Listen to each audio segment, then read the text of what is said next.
Okay, guys, I get asked this question all the time. How do I use essential oils?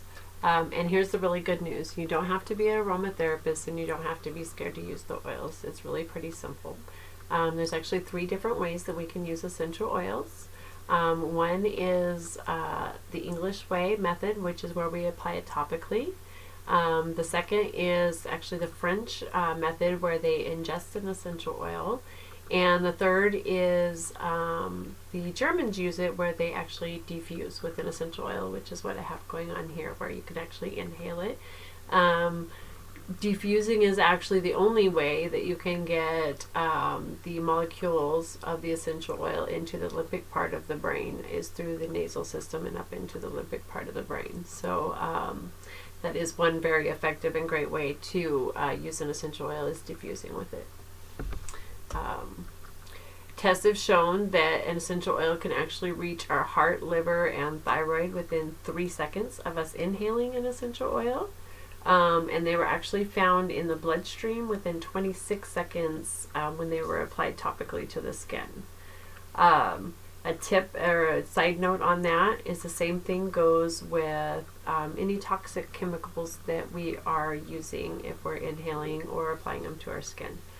They're getting into our bloodstream and into our body just as quickly. How long does an essential oil last? Actually, in a healthy body, anywhere between 3 to 6 hours, essential oils can remain in the body and in the system.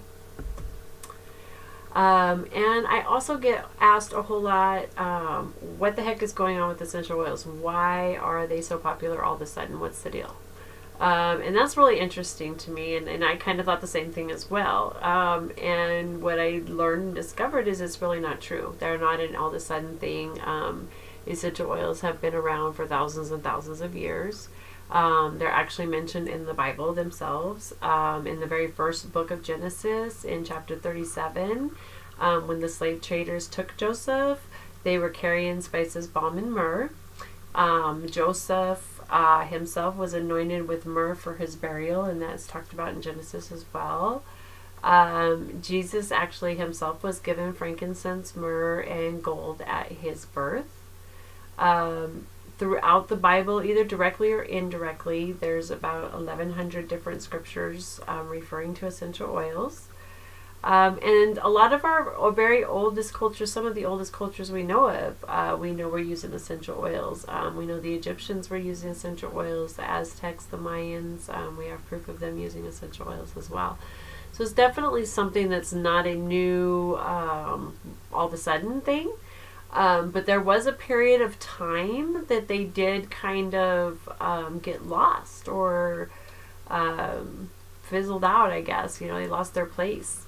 And interestingly, it was after World War II is when they started to reappear and resurface and kind of be rediscovered, if you would put it that way.